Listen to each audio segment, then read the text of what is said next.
Olá, meus amados irmãos. Quero saudá-los com a graça e com a paz de nosso Senhor e Salvador Jesus, O culto desta noite, o texto é Hebreus capítulo 4, versículo 12 até o versículo 16, e tem como título Sob Ataque Interior. Eu vou ler em duas versões, Vou ler na linguagem convencional e depois eu vou ler o mesmo texto na nova tradução na linguagem de hoje.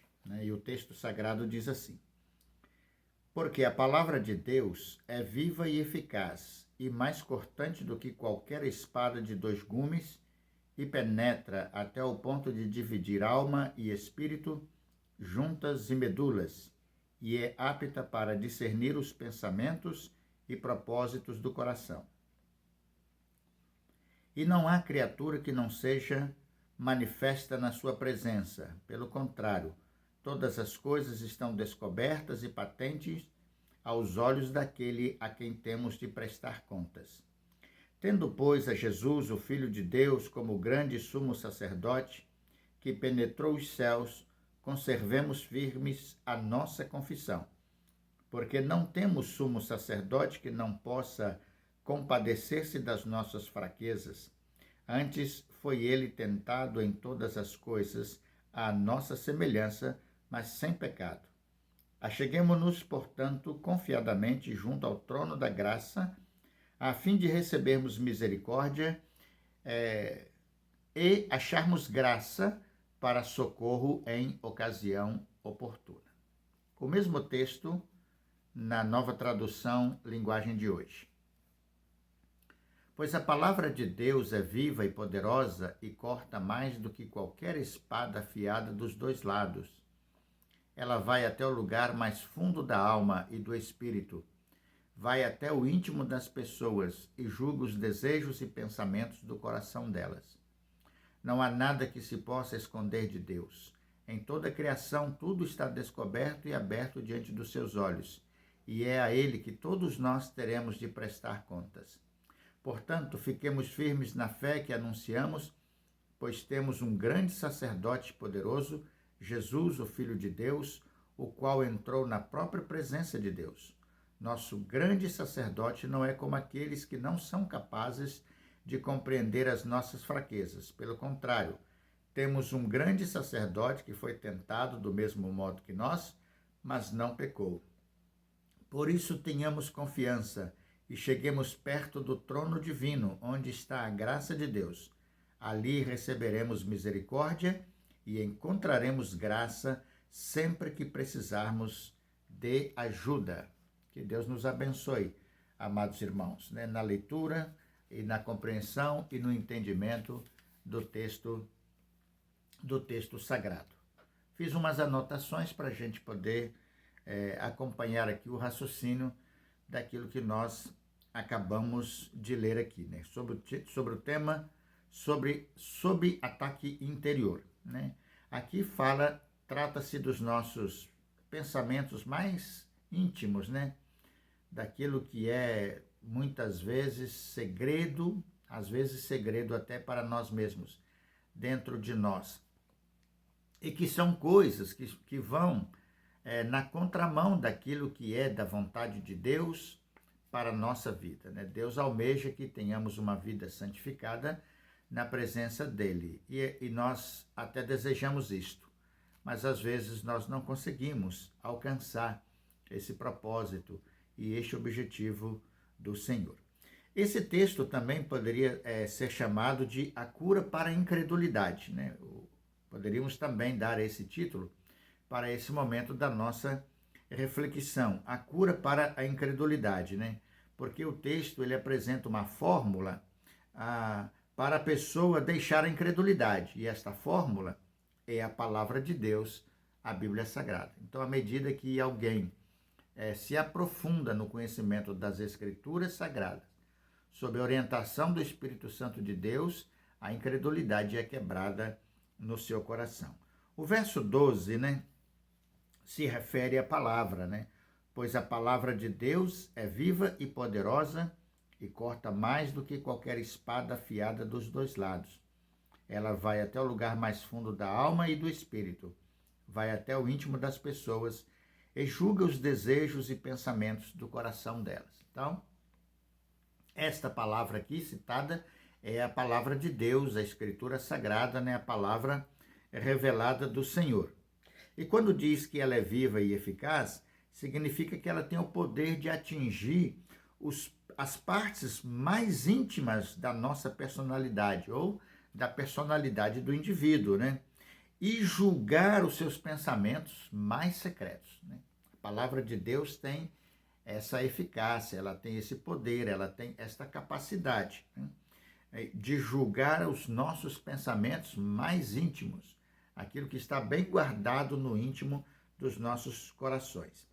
A palavra penetra os lugares mais profundos da alma e do espírito, os lugares mais profundos da nossa natureza humana e espiritual. Então, a palavra tem esse poder.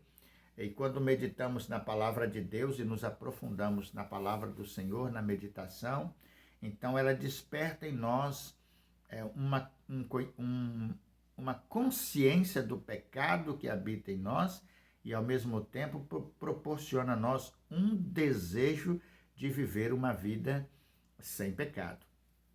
O versículo 13 não há nada que se possa esconder de Deus. Em toda a criação, tudo está descoberto e aberto diante dos seus olhos. E é a Ele que todos nós teremos de prestar contas. Uma vez que nada se esconde do Senhor, uma vez que Ele conhece todas as coisas, né, e sabe todas as coisas, não há nada que nós possamos esconder de Deus.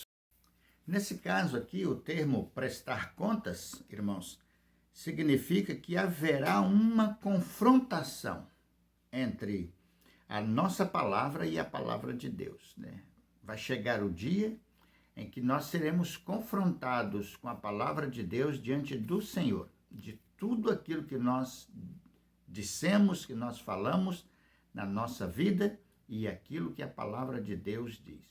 Então haverá uma confrontação entre as palavras do Senhor e as palavras dos homens, se estas palavras foram palavras que estiveram de acordo com a vontade de Deus.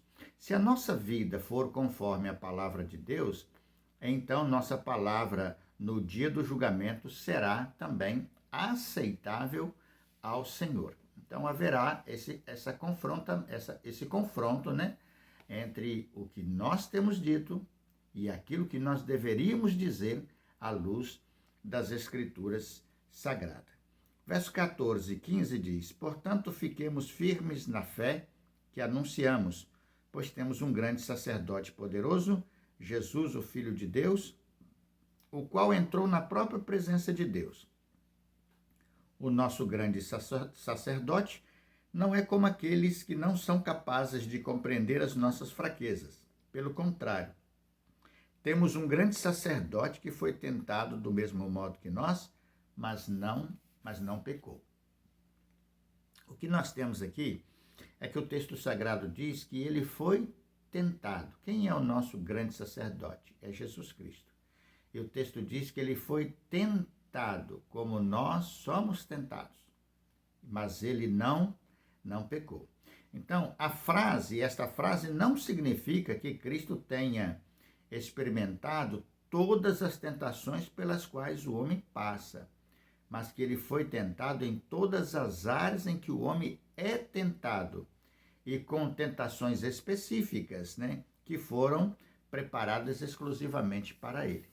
Então, ele foi tentado em todas as áreas que nós somos tentados. Não quer dizer que ele foi tentado em todas as tentações que nós somos tentados, mas que ele foi tentado em todas as áreas.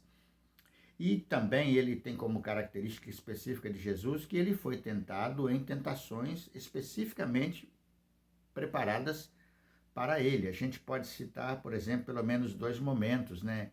Aquele momento no deserto, quando ele foi levado pelo Espírito ao deserto para ser tentado pelo diabo. Então tem ali as narrativas da tentação de Cristo.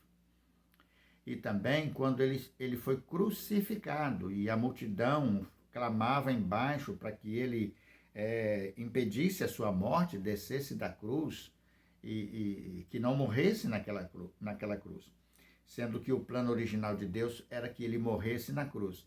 Então, Satanás o tentou ali para que ele revelasse o seu poder divino de não morrer na cruz. E se ele atendesse a esse pedido, né, a essa sedução maligna, ele teria cometido pecado contra o Senhor.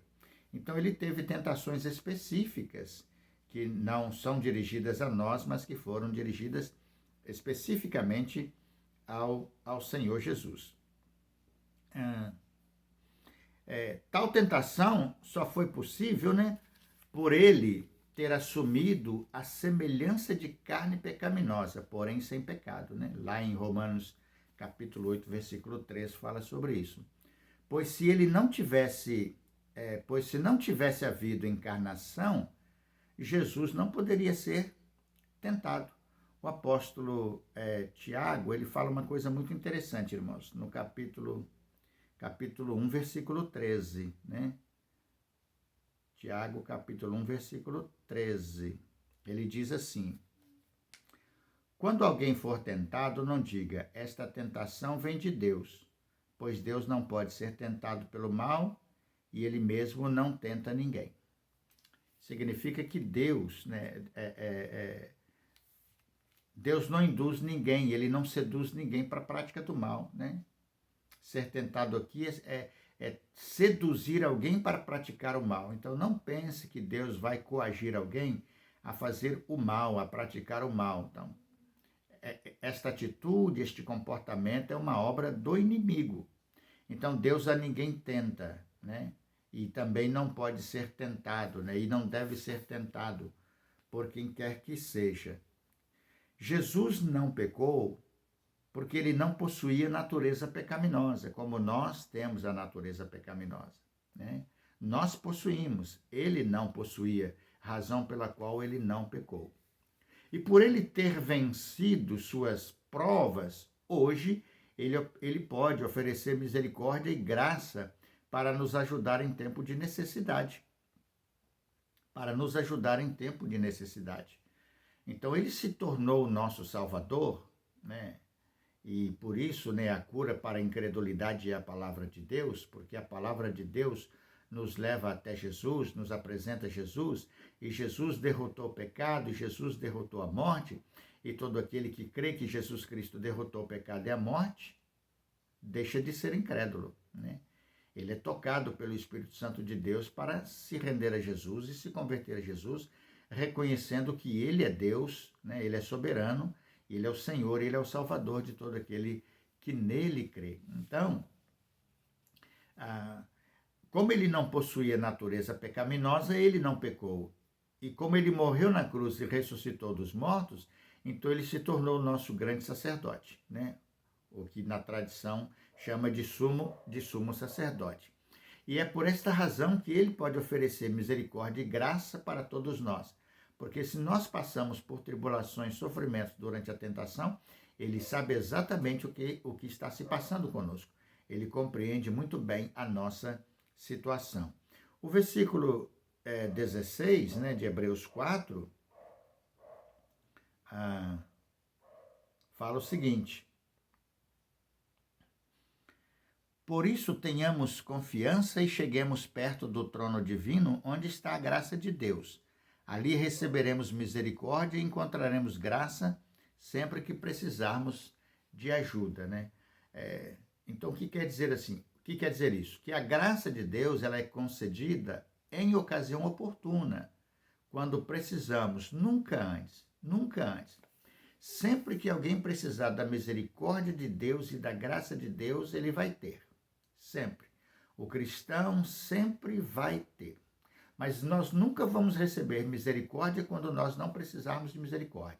Não vamos receber graça quando a gente não precisar de graça. Porque Deus nunca dá, nunca nos oferece isso antes. Mas, como diz o texto, sempre em ocasião de necessidade, em ocasião oportuna, o poder de Deus se manifesta na proteção e na preservação do seu povo e da sua igreja e de todo aquele que nele crê. 3 textos aqui para a gente finalizar. 1 Coríntios capítulo 2, versículo 11, né? Diz, quanto ao ser humano, somente o Espírito que está nele é que conhece tudo a respeito dele. E quanto a Deus, somente o seu próprio Espírito conhece tudo a respeito de Deus, né? Quando diz aqui sobre luta interior ou sobre ataque interior, todos nós conhecemos a luta que vai dentro de nós entre o bem e o mal, entre obedecer a Deus e deixar de obedecer a Deus, entre viver no pecado e a busca pela santidade. Então, todo homem conhece o que vai dentro do seu coração. Mas a mente de Deus e o coração de Deus, só o próprio Deus quem conhece. Só o Espírito Santo de Deus quem conhece, né? Nós somos seres pecadores. Deus é santo. Esse Deus santo usa de bondade e misericórdia para conosco através do seu Filho amado Jesus Cristo. Mas todo homem sabe a luta que trava. E se ele não souber, é porque ele não tem o Espírito Santo de Deus na vida dele para revelar o mal que há nele. Essa luta interior é por causa disso, né? O mal que há em nós, que nós não deveríamos praticar e viver, e o bem que nós deveríamos praticar e viver e que nós não fazemos, que foi reflexão do sermão de domingo, que nós tratamos disso. O outro texto é o texto de 1 Tessalonicenses, capítulo 5, verso 23 e 24, que também já fizemos referência nele na semana, no domingo anterior, né? Que Deus que nos dá a paz faça com que vocês sejam completamente dedicados a Ele e que Ele conserve o espírito, a alma e o corpo de vocês livres de toda mancha para o dia em que vier o nosso Senhor Jesus Cristo. Aquele que o chama é fiel e fará isso. Então, o que o apóstolo diz? Que Deus que nos dá a paz, que nós tanto precisamos, né? Que vocês sejam completamente dedicados a eles. Que Deus, que nós sejamos completamente dedicados a Ele, que toda a nossa vida seja dedicada a Ele, não ao mal e não ao pecado. Os conflitos de pecado dentro de nós, nós precisamos confessá-los ao Senhor, contar para Deus em oração as lutas, pedir perdão, pedir socorro, pedir ajuda e vivermos sempre na presença de Deus, nos dedicando de todo o coração a Ele. E o apóstolo diz, e que Ele conserve o espírito, a alma e o corpo de vocês livre de toda mancha, de toda imundície, de toda sujeira, de todo pecado. Que Deus nos conceda a graça de não vivermos na prática do pecado, nos preparando para o dia em que, quando Cristo vier, para este dia, nos preparando para este dia, porque neste dia, santificados pelo Senhor, seremos salvos. E ele diz, aquele que nos chama é fiel e fará isto. Ou seja, Deus, se nós buscarmos a sua presença com o coração cheio de fé e obediência, Ele vai nos guardar do mal, vai nos proteger do pecado, vai nos perdoar os pecados e vai nos manter firme na presença dEle até o dia de Cristo. E neste dia iremos para o céu, salvos por Ele, para a glória dEle. E o último texto, 2 Coríntios 7, versículo 1, que diz o seguinte: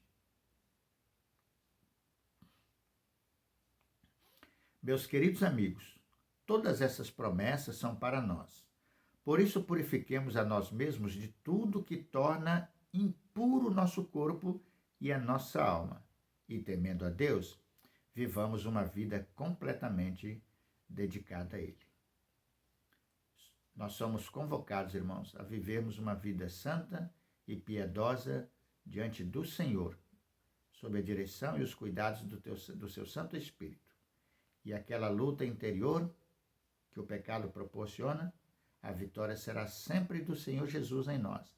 E por causa de Jesus, teremos a vitória contra o mal e contra o pecado, temendo a Deus, vivendo uma vida completamente dedicada ao Senhor Jesus Cristo. Que Deus nos abençoe e nos ajude, pois esse é o propósito do Senhor, que vivamos uma vida santa na sua presença e alcancemos a coroa da vida. Deus abençoe os amados irmãos. Grande abraço.